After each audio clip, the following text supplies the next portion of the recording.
नमस्कार दोस्तों, आप देख रहे हैं the Hind 24 news. House for all की हाउस लिस्ट में शिक्षक हैं।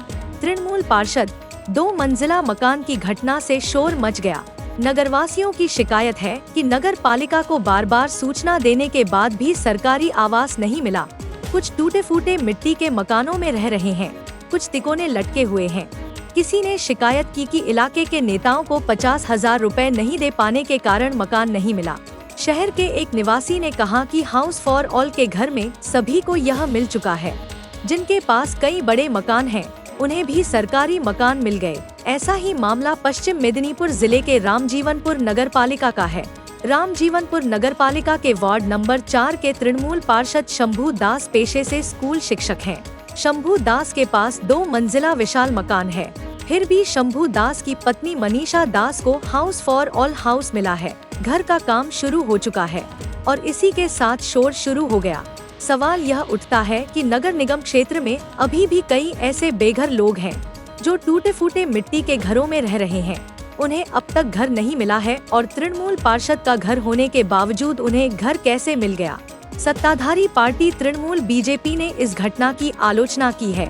बीजेपी नेतृत्व का दावा है कि जो लोग घर पाने के हकदार थे उन्हें घर नहीं मिला, सिर्फ तृणमूल नेताओं को ही घर मिल रहा है। भाजपा ने सरकारी आवास के भ्रष्टाचार की शिकायत नगर पालिका और विभिन्न प्रशासनिक विभागों से काफी पहले भी की थी, लेकिन कुछ नहीं हुआ।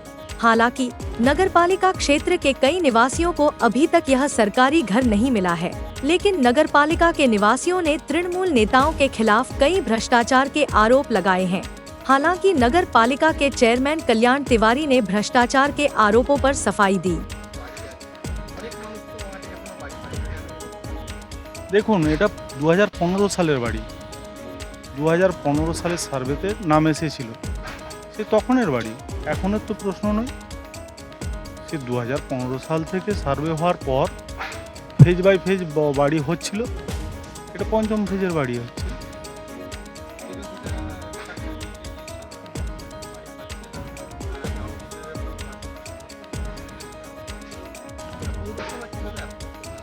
বিরোধীরা যারা বলছে তারা একজন নাম দেখান যে সে বাড়ি পায়নি, প্রত্যেকেই তারাও বাড়ি পেয়েছে।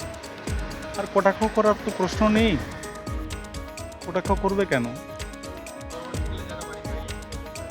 100% এমন একটা যদি আমার অভিযোগ, আমি এতদিন ধরে এই 5 বছর হয়ে গেল, 5-6 বছর একইভাবে এই বাড়িতেই পড়ে রয়েছি। ঝড়ে উড়িয়ে দিচ্ছে, ভেঙে দিচ্ছে, কষ্ট করে দেনা দুনি করে বাগাচ্ছি, আবার রয়েছি, খেতে পাচ্ছি না, গরিব মানুষ। চেয়ারম্যান আমাদের পার্টির লোককে বলছি যে আমার বাড়ি দেন, হ্যাঁ, তারা কোনো মতে কোনো গ্রাহ্য করছে না, খালি শুনে রেখে দিচ্ছে। হ্যাঁ, এখন আমাদের কিছু করার নাই, এই করার নাই, সেই করার নাই। বলুন আমি কেন পাবো না বাড়িটা? আমি কি এতদিন এখানে ভোট দিচ্ছি, তাহলে ভোটের বেলায় চলে আসছে, কিন্তু বাড়ির বেলায় কেন দিচ্ছে না আমাকে? জানেন যাদের বাড়ি আছে তারা বাড়ি পাচ্ছে, যার বাড়ি আছে সবারই দেখতে পাচ্ছি তো, যাদের বাড়ি আছে ভাঙা বাড়ি অলরেডি 2টো করে, তারা আরও পাচ্ছে, বাড়ির উপরে বাড়ি পাচ্ছে, কিন্তু আমিই পাচ্ছি না। আমার তো খারাপ লাগছে, আমার কষ্ট লাগছে। শম্ভুদা শুধু তার নিজের স্ত্রীর নামে বাড়ি নয়, তার জেঠিমার নামে বাড়ি, এবং তৃণমূলের নেতারা যেটা করেছে রামজীবনপুরে পরিবারের সকলের নামে প্রধানমন্ত্রী আবাস যোজনার বাড়ি নিয়েছে। অথচ দেখা গেছে যে সাধারণ মধ্যবিত্ত গরিব মানুষ বাড়ি পায়নি, এখন তাদের বাড়ি এখনো হয় না। এরকম অনেক বহু আছে, শুধুমাত্র বিজেপি করে এই অপরাধে তাদেরকে বাড়ি দেওয়া হয়নি।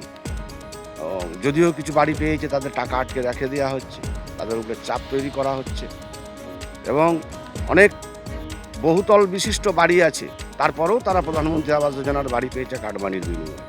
অতএব আমরা এই বিষয়ে বহু অভিযোগ করেছি, আমরা প্রশাসনিক স্তরে অভিযোগ করেছি, পৌরসভার যিনি এক্সিকিউটিভ অফিসার ওনার কাছে অভিযোগ জানানো হয়েছে, কিন্তু উনি তৃণমূল ছাড়া কিছু বুঝেন না। তৃণমূলের নেতারা যেটা বলেন সেটাই কাজ করেন। দেখুন, আপনারা যেটা বলছেন বা বিরোধীরা যেটা বলছে, এটা বিরোধীদের চক্রান্ত, বিরোধীরা বলেই থাকে। হাউস ফর অলের রামজীবনপুর পৌরসভায় প্রায় 3600 বাড়ি হচ্ছে। প্রত্যেকটি ওয়ার্ডে যারা গরিব মানুষ, যাদের কাঁচা বাড়ি আছে, তাদের পাকার বাড়ি হচ্ছে। সরকার পাকার বাড়ি দিয়েছে এবং এর সার্ভে 2015-16 সালে যে সার্ভে হয়েছে, সেই সার্ভে অনুযায়ী প্রত্যেকটি ওয়ার্ডে বাড়ি তৈরি হচ্ছে। বিরোধীরা বলতে পারে, কারণ বিরোধীরা শুধু এই সকল কথাই বলে যে উন্নয়ন হচ্ছে মমতা বন্দ্যোপাধ্যায়ের হাত ধরে, এটা তারা কখনো বলে না। এবং আপনি যে ক্লেমটা করছেন বা আপনারা যেটা বলছেন 4 নম্বর ওয়ার্ডের কাউন্সিলর, সার্ভের সময় আমি জানতাম যে 4 নম্বর ওয়ার্ডে বিজয় দাস আমার কাউন্সিলরের বাবা মাটির বাড়ি ছিল, সেই অনুযায়ী সার্ভে হয়েছে। কিন্তু তারপরে ওনার স্ত্রীর নামে যে ঘর হচ্ছে এটা আমাকে দেখে বলতে হবে, নাহলে আমি ऐसे ही तमाम खबरों के लिए जुड़े रहिए द हिंद 24 न्यूज के साथ।